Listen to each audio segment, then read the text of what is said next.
একের পর এক জি, আমরা বলতাম 2G, কোলজি, কমনওয়েলথ মানে CWG, একের পর এক কেলেঙ্কারি।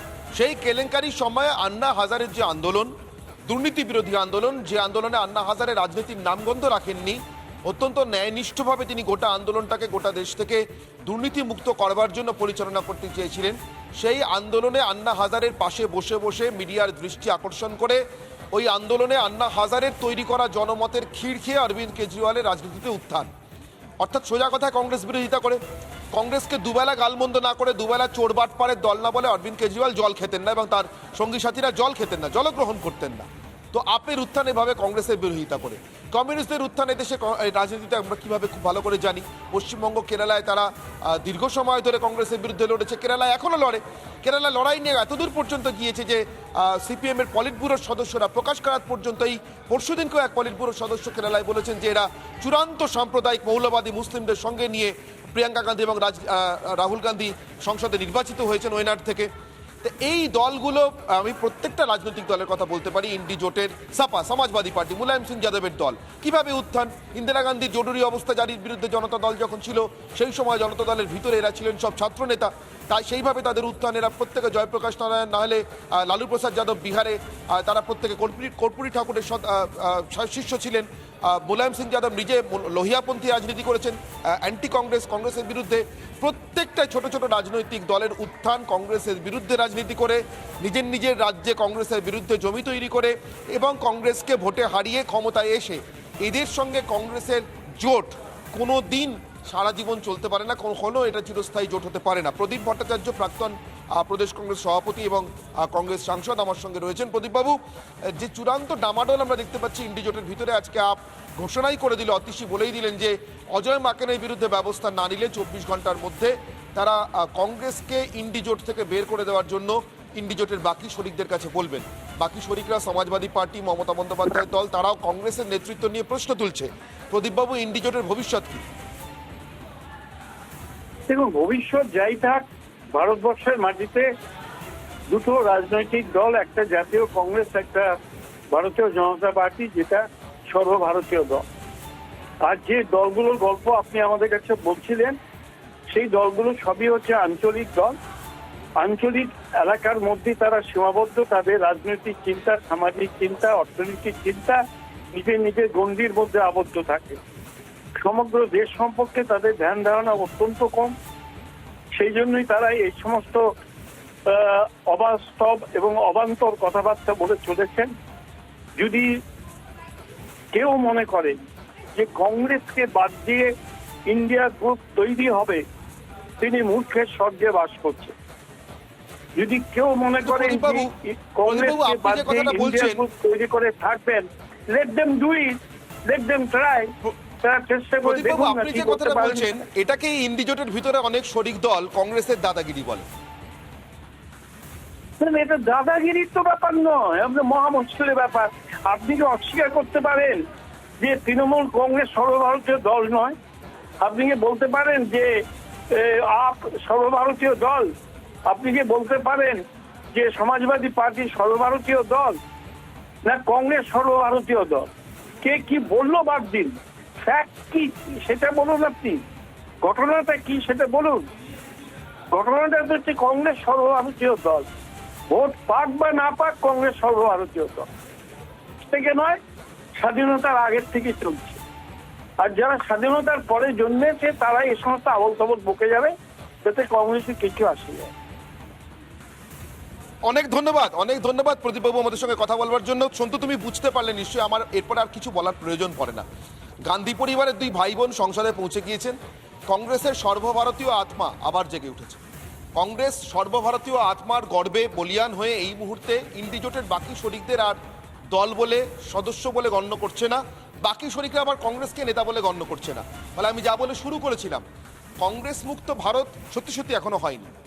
না হোক, একটা দল রাজনৈতিকভাবে পুরো শূন্য হয়ে যাবে, এটাই বা কেন হবে গণতন্ত্রে। কিন্তু কংগ্রেস মুক্ত ইন্ডি তো ইন্ডি জোটের লোকেরাই করে ফেললো।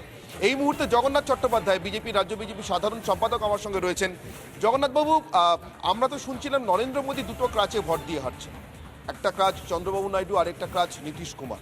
কিন্তু আমি তো দেখছি রাহুল গান্ধী এবং প্রিয়াঙ্কা গান্ধীদের দুটো হাত, মানে একদিকে সমাজবাদী পার্টি আর একটা তৃণমূল, দুটো আগেই বিগড়ে গিয়েছিল, চলে গিয়েছিল, শরীর থেকে বিচ্ছিন্ন হয়ে যাওয়ার উপক্রম, তারা নিজেরা নেতৃত্ব দাবি করছে। এখন দেখছি তৃতীয় অজুহাতের হাতটাও, মানে আপটাও চলে যাচ্ছে। শুধু ইন্ডি জোট তো কোনো কালেই যে জোট হিসেবে দানা বাঁধতে পারেনি,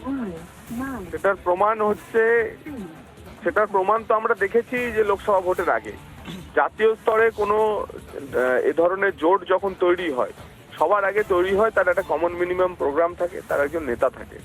ইন্ডি জোট লোকসভা পর্বে না তাদের নেতা ঠিক করতে পেরেছে, না তাদের কোনো কমন মিনিমাম প্রোগ্রাম, এবং তার ফলেই তৃতীয়বারের জন্য ভারতবর্ষের মানুষ নরেন্দ্র মোদীকেই প্রধানমন্ত্রী বা এনডিএর নেতা হিসেবে মেনে নিয়েছেন। তিনি আগামী 24 সাল অবধি 29 সাল অবধি এই দেশ থাকছে। এখন ধরুন বিরোধী আসনে বসে তারপরে আর ইন্ডি জোটের কি গুরুত্ব থাকলো? 29 সাল অবধি তো তাদের হচ্ছে যে এখন এই নিয়ে নানা অনুশীলন করতে হবে। এবং সত্যি কথা বলতে কি, যেখানে কংগ্রেসের সঙ্গে সরাসরি বিজেপির লড়াই হচ্ছে, সেখানে তো কংগ্রেসের স্ট্রাইক রেট আপনারা দেখেছেন, পর্যুদস্ত হচ্ছে। তো আঞ্চলিক দলগুলি তারাই বা রাহুল গান্ধীর নেতৃত্ব মানবেন কেন? ছেলেকে লঞ্চ করার পর 89টি নির্বাচন তার মা ম্যাডাম সোনিয়া গান্ধী হারতে দেখেছেন। একটা আর কতদিন, 90-89টা ইলেকশন হেরে যাওয়ার পর তারপর তিনি তার মেয়েকে লঞ্চ করেছেন। তো ছেলে তো অচল পয়সা সে মা বুঝে গেছে, তাই এখন মেয়েকে লঞ্চ করতে হয়েছে।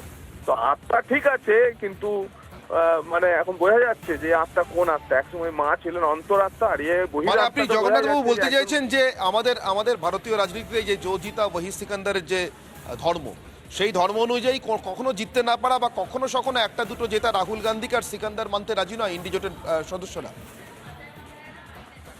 দেখুন, জিততে না পারাটা গণতন্ত্রের একমাত্র যে গণতন্ত্রের কোন একটি দলের শক্তির পরাকাষ্ঠা, সেটা আমরা মানি না, সেটা আমি বলছি না। আমাদের বক্তব্য হচ্ছে যে দলের কোনো না আছে আদর্শবোধ এবং না আছে দলীয় কাঠামো, সেই দলের কোনো নেতাকে অন্য দল মানবে কেন?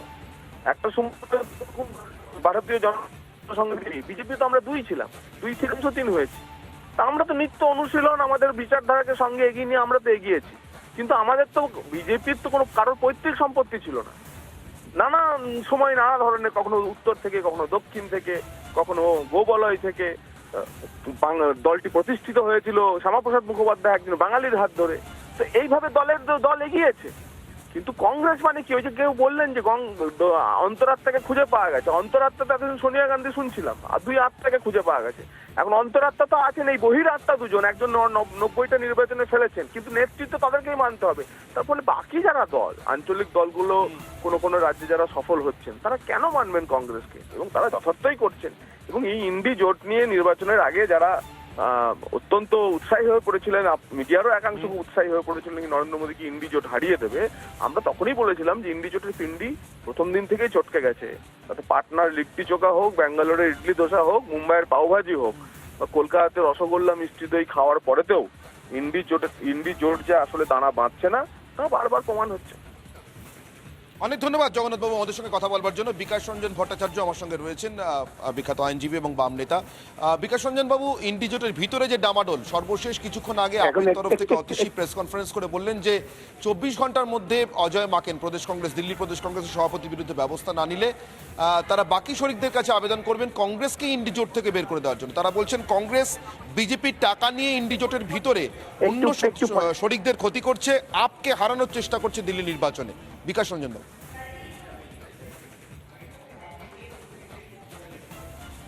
না, কোনো কারণে যোগাযোগ বিচ্ছিন্ন হলো বিকাশ রঞ্জন বাবুর সঙ্গে। সন্তু, আমি যেটা বলে শুরু করেছিলাম, এই প্রত্যেকটি আঞ্চলিক দলের উত্থান আসলে কংগ্রেস বিরোধী রাজনীতি করে। বিজেপির কাছে হেরে পর্যুদস্ত হতে হতে কংগ্রেস এবং এই আঞ্চলিক দলগুলো অস্তিত্বের সংকটের জায়গা থেকে কোথাও এক জায়গায় এসছিল। কিন্তু ক্ষমতা ছাড়া, ক্ষমতা বিনা এদের প্রত্যেকের সমস্যা এত ভয়ঙ্কর হতে থাকে, এত তীব্র হতে থাকে যে এরা নিজেরা একে অপরকে বিশ্বাস করতে পারে না। ঠিক সেই জায়গা থেকে যাদের উত্থান কংগ্রেস বিরোধী রাজনীতি করে, তারা কংগ্রেসের সঙ্গে একটা জোটে দীর্ঘদিন ধরে থাকবে এবং কংগ্রেসকে নেতা মেনে থাকবে, এটা শুরুর থেকেই অসম্ভব ছিল সন্তু।